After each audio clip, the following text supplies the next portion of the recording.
Cada vez hay una transparencia, no se promueve la objetividad, sino la transparencia de qué quiere ese medio, ¿no? Encuentras medios o periodistas que se declaran activistas por defensa de la naturaleza, derechos de la naturaleza, o incluso bajo una línea política o filosófica totalmente declarada. Creo que eso va a hacer que seamos más prolijos en el consumo de contenidos y el resto que queda es que nos empecemos a reeducar, pero hay que empezar con las poblaciones más jóvenes, porque nuestros niños empiezan a consumir información y no hay un filtro. El control parental no funciona cuando un niño de 8 años ya tiene su primer celular. En ABC de la Sociedad Digital podrás aprender sobre lo más relevante de la cultura digital. Nuestros podcasts semanales te llevarán a descubrir tendencias, evoluciones, culturas, ideas, digitalización, arte y más contenido. Escúchanos, ABC de la Sociedad Digital, cultura y tecnología en un solo clic. En la era moderna, la libertad de expresión y el activismo digital se han convertido en pilares fundamentales del discurso democrático global.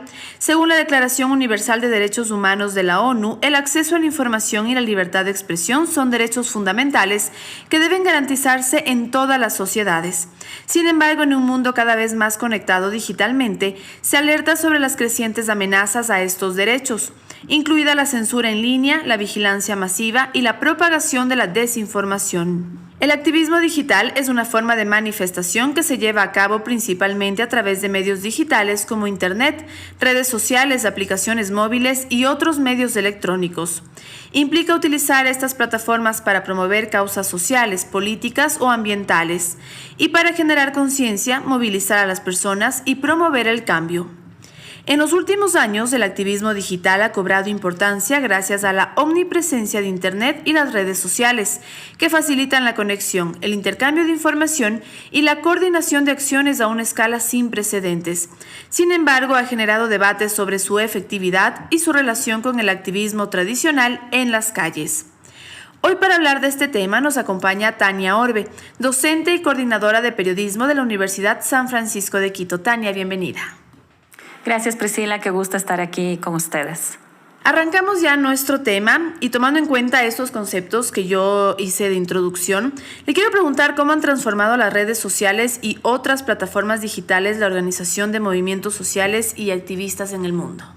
Bueno, el panorama del uso de Internet y la penetración de redes sociales es cada vez un mercado más creciente a todo nivel. Y esto dinamiza la economía, dinamiza, por supuesto, la política, el activismo y las organizaciones sociales. Yo te quiero presentar los datos más recientes de Ecuador y un informe precisamente de Data Reportal Digital del 2024 muestra que hay 17.56 millones de conexiones móviles en Ecuador. Eso significa que hay un 96% de penetración, ¿sí? Y que las personas tienen más acceso a teléfonos celulares, a teléfonos móviles, que a cualquier otro dispositivo, ¿sí? Descartado o queda en segundo plano un computador, una tablet, o la televisión tradicional como la conocíamos, ¿sí? También en estos datos de Data Reportal vemos que hay un 3.9% de crecimiento de usuarios de Internet en Ecuador entre los años 2022 y 2023. Cada vez estamos más conectados, pero también más desconectados a nivel real, ¿no? Conectados en la vida digital y más desconectados en la vida física real. Otra cifra importante es que el 16.4% de usuarios que se mantuvieron desconectados a principios de 2024. Entonces vivimos un mundo paralelo, ¿sí? Yo creo que la reflexión importante aquí es que vamos creciendo a nivel de usuarios digitales, a nivel de activismo, de manejo de plataformas, del discurso y discursos que pueden ser también discursos de odio, discursos positivos, discursos de activistas. En redes sociales, en las plataformas, cada uno se convierte en su propio generador de contenido sin filtro, ¿sí? Y esto promueve, por supuesto, el activismo y el odio, ¿no? Entonces son fenómenos paralelos que nosotros tenemos que aprender a generar conciencia sobre nosotros mismos como usuarios digitales y aquí es donde entra el concepto que la UNESCO ha promovido desde hace varios años, ¿no? De alfabetización digital. Y justamente, Tania, las redes sociales y otras plataformas digitales se han convertido en espacios vitales justamente para amplificar voces individuales, pero también voces de comunidades. ¿Cuál es el impacto real de las plataformas digitales en estos grupos? ¿Y cómo podemos superar las barreras de acceso en línea que se evidencian? Bien, el uso de las redes sociales es un arma de doble filo. Sí, yo siempre digo que las redes sociales son todos nuestros trapos sucios al sol. Entonces es como abrir tu casa, abrir tu habitación, tu intimidad, para que cualquier persona vea y conozca qué haces, ¿no? Y nosotros estamos acostumbrados a crear un mundo paralelo a través de la vida digital. Entonces hay un gran riesgo porque obviamente podemos asociar para que hayan colectivos, y te pongo por ejemplo ejemplos recientes, ¿no? La marcha del 8M. Sí, es una marcha, un movimiento que surge y tiene una etiqueta, sí, un hashtag, y mueve gente, y se hacen manifestaciones no solamente en Ecuador, se hacen conexiones con otros países a nivel regional, y se muestra también el color violeta, una canción, sí. Entonces surge de las redes sociales y se traslada a la vida real, ¿no? En las manifestaciones que se dan precisamente el 8 de marzo a nivel internacional. Ese es un activismo que muestra una causa global en defensa de los derechos humanos, y en este caso para contrarrestar la violencia de género. Pero también podemos encontrarnos el lado opuesto, y te voy a poner un ejemplo reciente que nosotros vivimos en Ecuador. El paro nacional de junio de 2022. Sí, igual, exacerbado a través de las redes sociales, una ola de desinformación a través de mensajes de WhatsApp, de grupos de WhatsApp, sin confirmar, que hizo que la gente se blinde de manera armada, y nosotros vivimos momentos de terror. Y un hecho más reciente, pero que no duró tanto tiempo como el paro de junio de 2022, fue el 9 de enero, cuando hubo el ataque a TC Televisión. Y ese ataque, de hecho, hubo tanta desinformación alrededor que hasta ahora te encuentras con personas que dicen, creo que eso fue un montaje. Pero cuando ves que el periodista, uno de los periodistas de TC, ha decidido autoexiliarse para protegerse, que esto sucedió apenas esta semana, creo que hay que reflexionar un poco más de no desacreditar a los medios per se. Uh-huh. Tania, justamente hacia allá iba mi pregunta. ¿Desinformación o tal vez se muestra lo que antes no se mostraba? Hay que partir un poco de los orígenes de la comunicación para analizar y discutir sobre esto, ¿no? Yo siempre digo que el ser humano es chismoso por naturaleza. Nos gusta el chisme, nos gusta el morbo, y de alguna manera vivir en sociedad nos ha hecho controlar esa sed de chismear, ¿sí? de tener siempre alguien a quien criticar. Y a lo largo de la evolución de la humanidad, ¿sí? Cuando ya tuvimos el acceso a textos, ¿sí? Pasaron 15 siglos para que eso suceda, textos impresos. Luego nos saltamos mucho más hacia la revolución tecnológica, que ya vivimos desde hace 50 años, ¿sí? Y nos encontramos en este momento en una era en que una persona puede acceder en un segundo a una cantidad de información que antes era prácticamente imposible, ¿sí? Hasta el siglo XV eso era imposible, ¿sí? Y el acceso a la información hace que también tengas más conocimiento, más poder de decisión, pero el fenómeno que vivimos ahora se conoce como la era de la infoxicación. Demasiada información, entonces tienes intoxicación de información.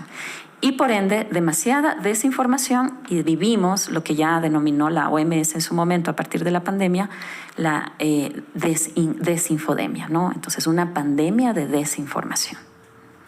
Justamente hablando de estos términos, yo le quiero preguntar sobre estos términos también conocidos como hacktivismo y cyberactivismo, que están estrechamente relacionados con la libertad de expresión digital debido a su papel justamente en el activismo en línea y la defensa de los derechos humanos. Estas prácticas implican justamente el uso de la tecnología, como la piratería informática, la difusión de información en línea y la organización de protestas virtuales para expresar opiniones políticas, también sociales o ideológicas, y también promover el cambio social. En el contexto de la libertad de expresión digital, ¿cuál es el impacto del hacktivismo y el ciberactivismo en la defensa de los derechos humanos y la justicia social, y cómo pueden abordarse los dilemas éticos asociados? Bueno, te voy a hablar específicamente desde mi carrera como periodista, sí, y te voy a poner ejemplos de dos periodistas ecuatorianos a quienes yo admiro mucho y con los que he trabajado: Juan Carlos Calderón, sí, y Cristian Zurita. Juan Carlos dice que el periodismo puede tener tantos apellidos, pero en esencia termina siendo lo mismo. Y él dice: yo voy a seguir y a morir análogo, pero necesitamos de esas nuevas generaciones que nacen con la tecnología para mostrar y adaptar los contenidos verificados a esas nuevas generaciones que consumen solamente a través de dispositivos móviles. Y cuando hicimos una primera discusión sobre hacia dónde va el periodismo, Cristian Zurita me dijo: yo creo que los periodistas ahora debemos ser activistas por los derechos humanos, ¿sí?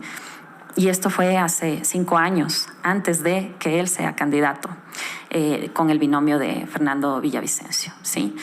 Entonces, creo que nos encaminamos, y tú ves en el desarrollo de los medios nativos digitales, que ahora además solo están anidados en redes sociales, que cada vez hay una transparencia. No se promueve la objetividad, sino la transparencia de qué quiere ese medio, ¿no? Encuentras medios o periodistas que se declaran activistas por defensa de la naturaleza, derechos de la naturaleza, por las diversidades sexuales, por los derechos humanos, ¿okay? O incluso bajo una línea política o filosófica totalmente declarada.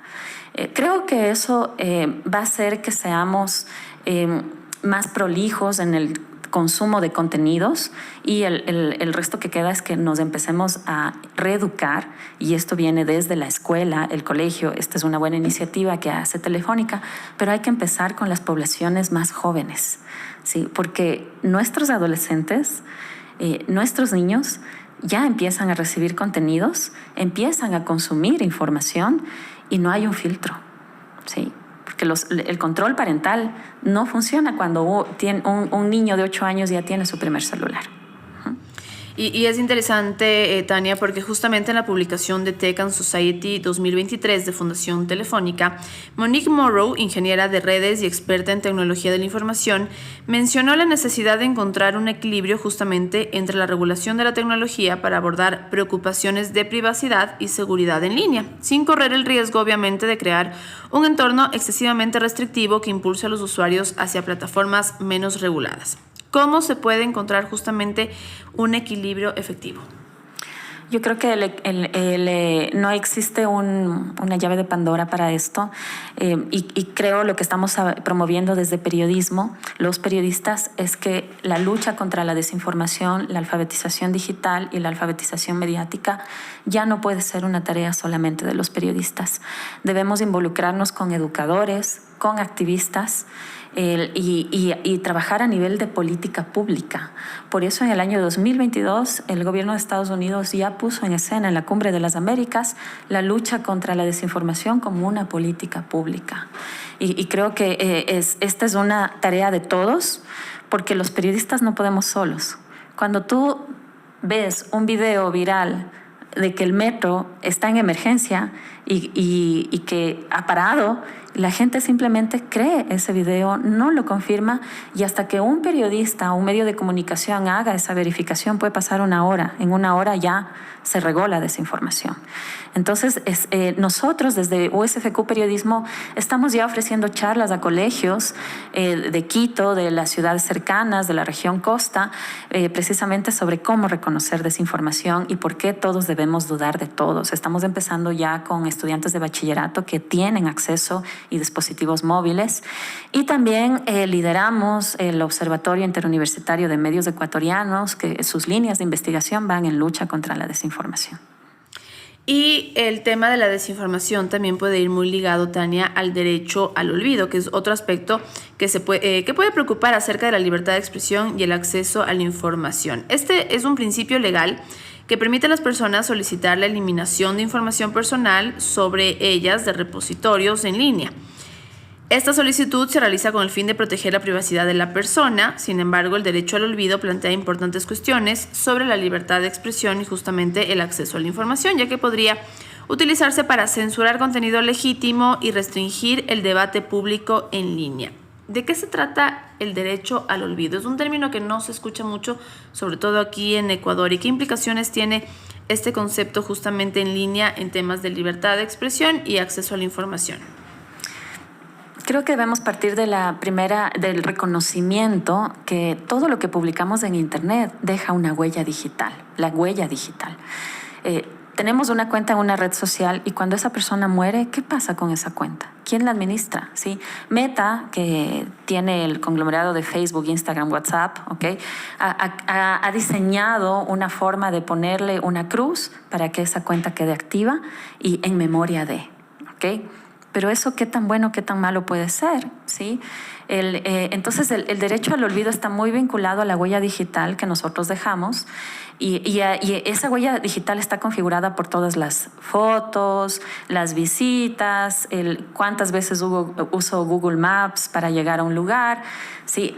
Esta huella digital es parte de la Big Data o el gran mercado de datos que se mueve a nivel internacional y sirve para plantear estrategias de publicidad a todo nivel, ¿no? Tanto así que probablemente a ti también te ha pasado, tú vas a comer sushi y de repente después de una hora entras a tu celular y lo primero que te aparece es información o TikToks, contenido de restaurantes que venden sushi y tú nunca le pediste eso a tu celular.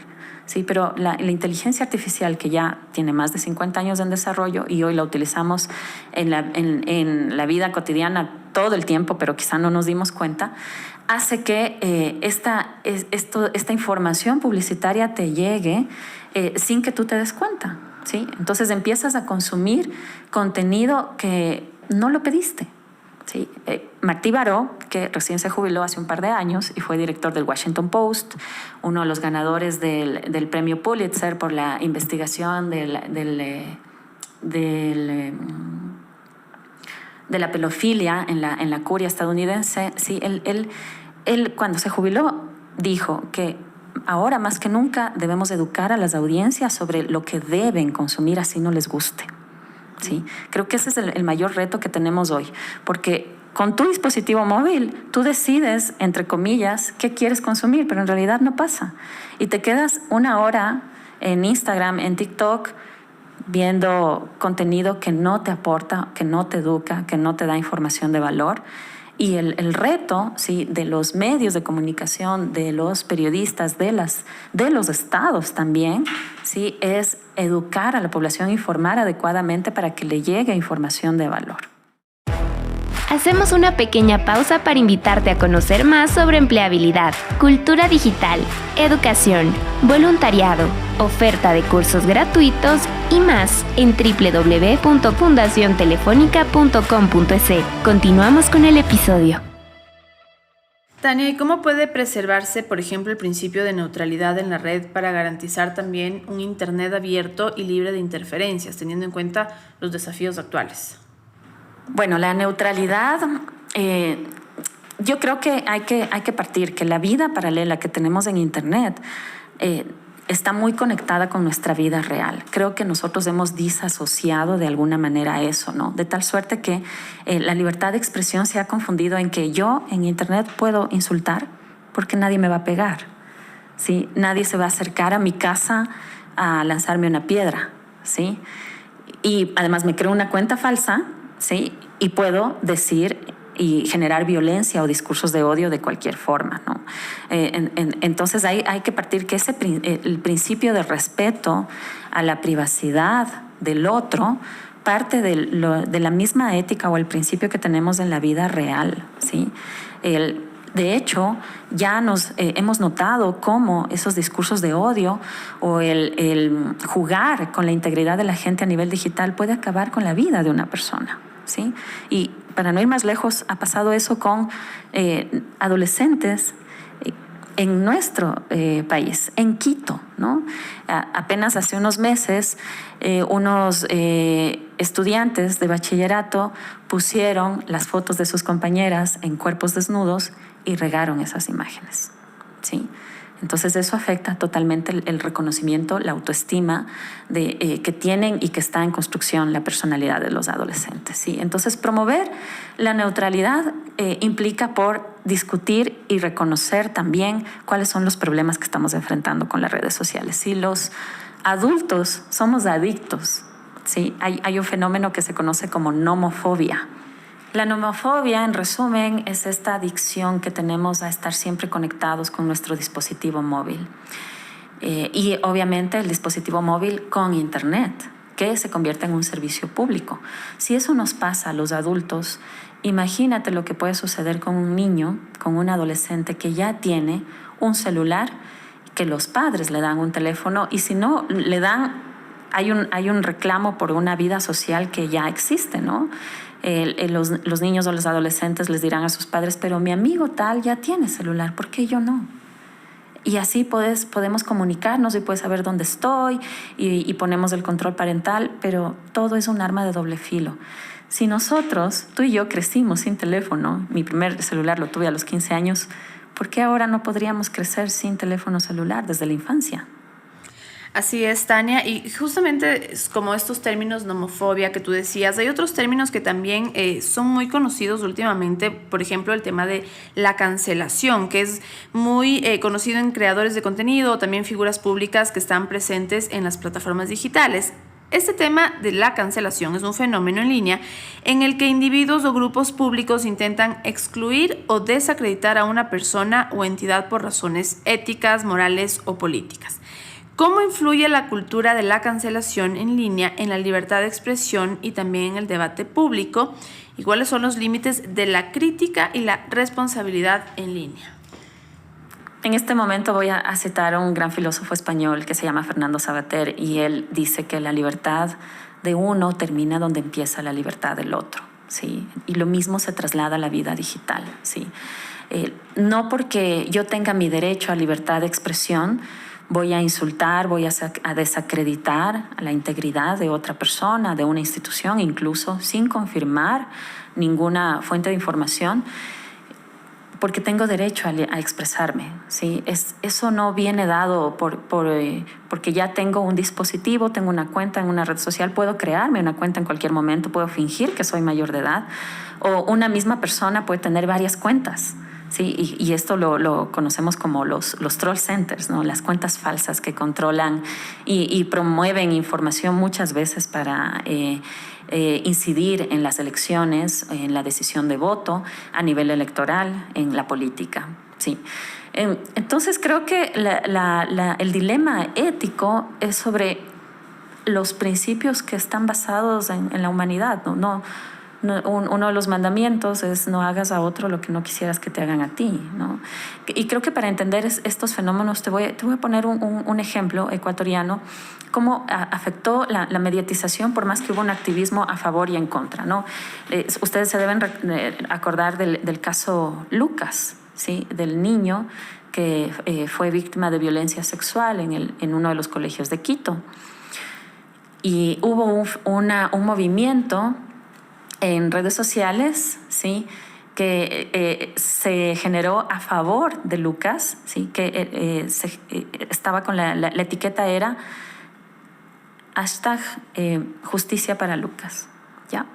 Entonces tuvimos primero, esto creció, ¿sí? Además en este colegio trabajaba la esposa del presidente de ese entonces, por eso se volvió más político, ¿sí? Al profesor enjuiciado no lo habían despedido del colegio y luego y casi inmediatamente a la par tuvimos otro fenómeno en redes y que se trasladó a la vida real. Justicia para el profesor, ese era el hashtag, justicia para el profesor. Para entonces ya circuló la foto del profesor, el nombre, ¿sí? Esta persona fue sentenciada. Obviamente su nombre, el colegio, todo esto incide no solo a nivel de redes sociales, sino que la vida de esa persona se termina, ¿no? No quiero entrar en detalles de si fue justo o no, pero también quiero hacerles la reflexión de que la vida de la familia se fragmentó. Los padres de Lucas se separaron, ¿sí? ¿Y Lucas cómo está ahora? ¿no? Entonces, el extrapolar un problema a través de las redes sociales, y que es un caso sonado, siempre puede traernos unos fenómenos que nosotros no podemos controlar, ¿sí? Debemos ser muy conscientes de que todo lo que salga a través de redes sociales son nuestros trapos sucios, ¿sí? Y ya cualquiera los puede tomar y hacer de eso un nuevo contenido que no podemos controlar. ¿Cómo podemos contrarrestar entonces, Tania, el discurso de odio, tal vez la desinformación, pero sin comprometer la libertad de expresión? Lo primero es hablarlo desde el hogar, ¿sí? Desde las propias familias, ¿sí? Creo que nosotros hacemos un enorme esfuerzo en la universidad. Discutimos esto todo el tiempo. Para los periodistas, uno de nuestros principios básicos es dudar de todo. Sí, dudas de todo, de tanto que si alguien te dice hay una manifestación en la Patria y 9 de octubre, tienes que ir tú, ¿sí? No porque todo el mundo lo diga, lo publiquen. El periodista tiene que ir al lugar de los hechos para confirmar que eso sea cierto. Dudar de todo ya no es solo un principio básico del periodismo, creo que debe ser un principio básico de la era digital, de la era de la infoxicación. Todos debemos dudar de todo. Y ahora es muy fácil y hay pasos, gracias a Internet, de hecho, de verificación que están accesibles a todo el mundo, ¿no? O sea, al usar el Google, que es el motor de búsqueda más usado en todo el mundo, en 3 segundos yo ya puedo identificar si esa imagen se publicó antes, si ese video fue generado por algún medio de comunicación, y antes de reenviarlo o tener esta sed o ansiedad de publicar por publicar o generar likes, ¿no? Entonces, estamos tan conectados que ahora todos los ciudadanos tenemos esa misión de verificar la información y no caer en la ansiedad y en la sed de publicar, porque así tengo reconocimiento social digital.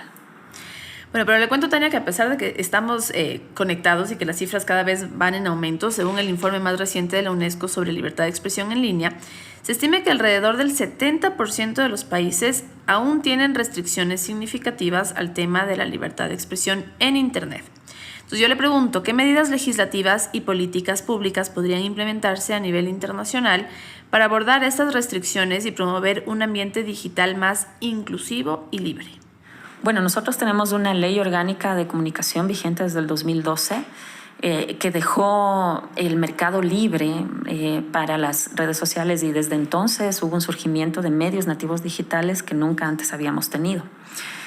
Pero ahora tenemos algo que se conserva de esa LOC, que en su momento fue muy cuestionada y han existido reformas en 2019, en 2022, es el CORDICOM, ¿sí? El Consejo de Comunicación, en el cual deben precisamente registrarse medios de comunicación para confirmar que su trabajo es el de informar, porque si no, tú encuentras en redes sociales cualquier cuenta que se llama, qué sé yo, Ecuador Informa, sí, me estoy inventando, no sé si estoy en lo correcto o no, y esa cuenta se creó en 2 días y ya está generando contenido, pero no tiene un registro o un proceso validado precisamente por este consejo, que es el llamado a hacerlo, ¿no? Entonces, eso yo destaco como algo positivo, ¿no? El CORDICOM es el llamado para el registro de medios, para dar capacitación en Ecuador. Y existen normas internacionales de libertad de expresión, sí, hay convenios sobre eso, pero yo creo importante mencionar que los gobiernos dictatoriales que se han constituido en las Américas, en América Central, en Sudamérica, han restringido cada vez más la libertad de expresión y por ende la libertad de prensa. Cuando restringen censuran a un periodista, están restringiendo la democracia y el ejercicio de libertad. Y nosotros en Ecuador ya tuvimos un primer episodio sobre esto cuando asesinaron a los colegas del equipo periodístico del Comercio en abril de 2018. ¿Sí? Y esto nos debe llamar la atención a todos, ¿no? Recientemente tenemos una ley de protección de datos personales aprobada en Ecuador. Creo que ese es un paso dado. Hay que promover un reglamento, ¿sí? Pero también siento que no puedes regular todo lo que sucede en Internet, ¿no? Porque Internet nació con un sentido de que todo el contenido que publiques en Internet es libre, es de acceso libre, ¿sí? Nació bajo este precepto. Eso no es cierto, ¿no? Entonces yo creo que más que las restricciones se debe promover la educación, ¿sí? La educación sobre qué debes consumir, qué te sirve y qué debes publicar, ¿no?